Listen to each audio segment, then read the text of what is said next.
ছাগলনাইয়া হতে পরশুরাম পর্যন্ত এই সংযোগ সড়কটি, যেটি দুটো উপজেলাকে সংযুক্ত করেছে, দুটো না আসলে তিনটা উপজেলাকে সংযুক্ত করেছে, কারণ মাঝখানে একটা অংশ ফুলগাজিও পাওয়া যায় এই রাস্তায় গেলে। এই রাস্তাটা মোটামুটি ভালোই, আমি যতটুকু এসেছি রাস্তা একেবারে খারাপ বলা যাবে না। তবে এখনই আমি রেটিং করছি না, একেবারে শেষ প্রান্ত পর্যন্ত যাই, শেষ প্রান্ত পর্যন্ত গেলে এরপরে আমি বলতে পারবো এই রাস্তাটা কেমন, বা রাস্তাটা সম্পর্কে আমি একটা মতামত আমি আপনাদের সাথে শেয়ার করব। যাই হোক, আমি ছাগলনাইয়া সম্পর্কে জানতে গিয়ে যেটা জেনেছি, অনেকেই ধারণা করেন যে একটা সময় অনেক আগে হাজার হাজার বছর আগে একটা সময় এই ছাগলনাইয়া অঞ্চলটা এটা বৌদ্ধ সভ্যতার একটা অংশ ছিল। এটা অনেকেই মনে করেন, এটার পক্ষে কিছু যুক্তিও তারা উপস্থাপন করেন। বিভিন্ন যে বৌদ্ধ সভ্যতার বা বৌদ্ধরা যেগুলো ব্যবহার করে তাদের ব্যবহার্য কিছু জিনিসপত্র বা বৌদ্ধ সভ্যতার সাথে মিলে এমন কিছু উপকরণ বিভিন্ন সময় এই অঞ্চলের বিভিন্ন জায়গায় পাওয়া গিয়েছে। তার মধ্যে একটা অত্যন্ত উল্লেখযোগ্য বিষয় সেটা হচ্ছে ওই যে শিলুয়ার শিল, এটা সম্পর্কে হয়তো অনেকেই জানেন। এখানে শিলুয়া একটা জায়গা আছে, সেই শিলুয়াতে একটা শিল পাওয়া যায়, একটা পাথরের মতো পাওয়া যায়। তো এটা ধারণা করা হয় যে এটা বৌদ্ধ সভ্যতার কোনো একটা অংশ, বা বৌদ্ধ সভ্যতা একসময় এই অঞ্চলে ছিল, সেটার সাক্ষ্য বহন করে।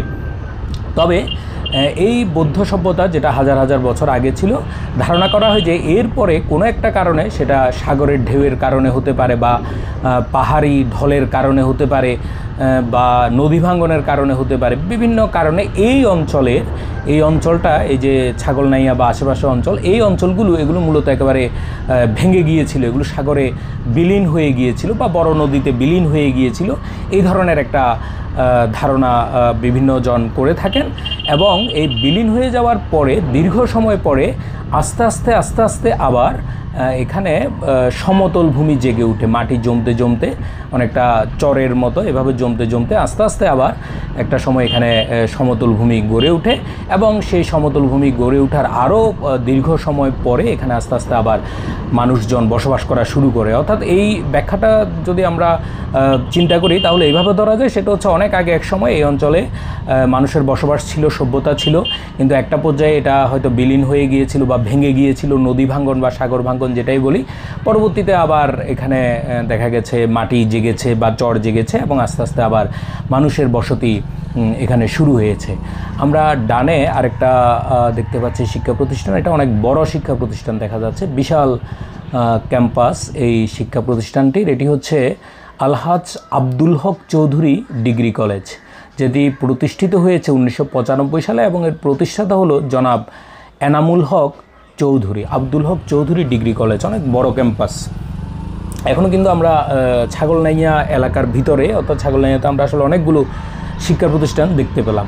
তো যাই হোক, যে কথাটা বলছিলাম সেটা হচ্ছে এই যে যখন এই অংশটা ভেঙে গিয়েছিল এবং পরবর্তীতে যখন এখানে আবার খণ্ডভাবে ভূমি জেগে উঠতে থাকে, তখন এই অঞ্চলকে যে খণ্ড ভূমির কারণে এই অঞ্চলকে প্রাথমিকভাবে খণ্ডল এই নামে ডাকা হতো বলে জানা যায়।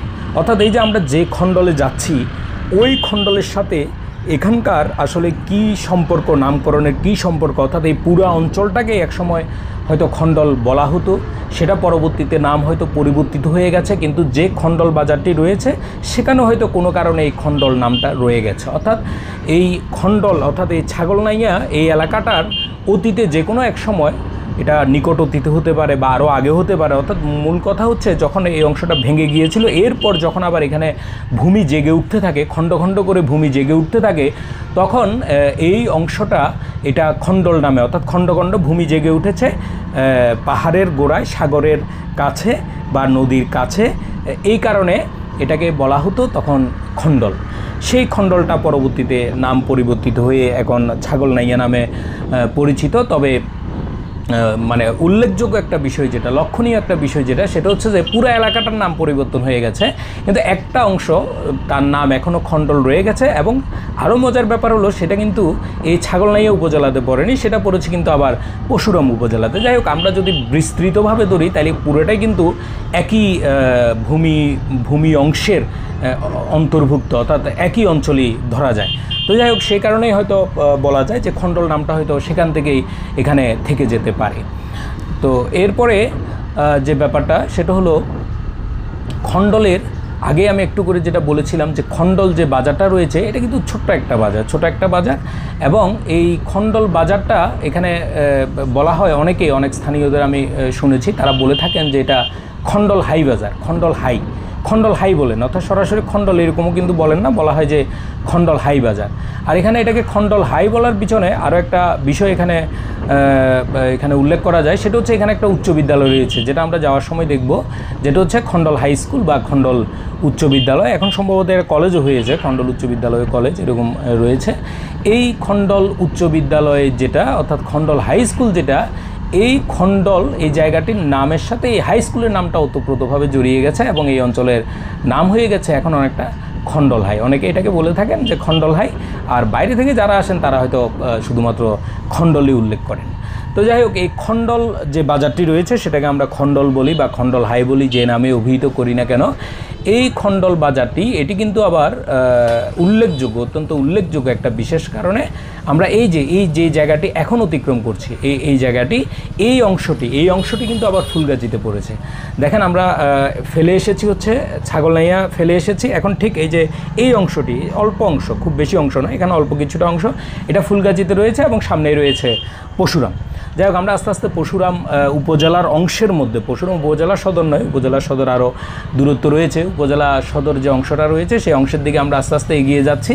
এবং আমরা এই যে খণ্ডল নিয়ে একটু বলছিলাম, সেটা হচ্ছে এই খণ্ডল যে বাজারটি রয়েছে, এই খণ্ডল বাজারটি কিন্তু বিশেষ একটা কারণে উল্লেখযোগ্য, সেটি হচ্ছে খণ্ডলের মিষ্টি। আপনারা অনেকেই নাম শুনে থাকবেন, বিশেষ করে চট্টগ্রাম, ফেনী, নোয়াখালী এই ধরনের অংশের যারা অধিবাসীগণ রয়েছেন, তারা বিশেষ করে ফেনী, নোয়াখালীতে যারা আছেন, তারা কিন্তু এই খণ্ডলের মিষ্টির ব্যাপারটি হয়তো শুনে থাকবেন। চট্টগ্রামেরও অনেকে শুনে থাকবেন, সবাই যদিও শুনে নাও থাকতে পারেন, অনেকেই হয়তো পরিচিত। তবে বিশেষ করে ফেনী এবং নোয়াখালী অঞ্চলের মানুষরা এই খণ্ডলের মিষ্টির সাথে অত্যন্ত পরিচিত।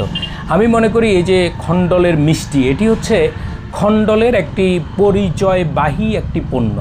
অর্থাৎ এই খণ্ডলের মিষ্টি যদি না থাকতো তাহলে সম্ভবত এই খণ্ডল বাজারটি, এখানে তো আরও অনেকগুলো বাজার রয়েছে, আমরা যেতে যেতে আরও দেখবো এই যে আমজাদের হাট রয়েছে, তারপরে মনুর হাট রয়েছে, তারপরে এই ধরনের আরও এই যে যেমন হিসাসরা আমরা পার হয়ে আসলাম ওই অঞ্চলটা রয়েছে, এরকম অনেক অঞ্চল এখানে রয়েছে না, অনেকগুলো জায়গা রয়েছে না, ছোট ছোট আমরা অনেকগুলো এখানে বাজার দেখতে পাচ্ছি না।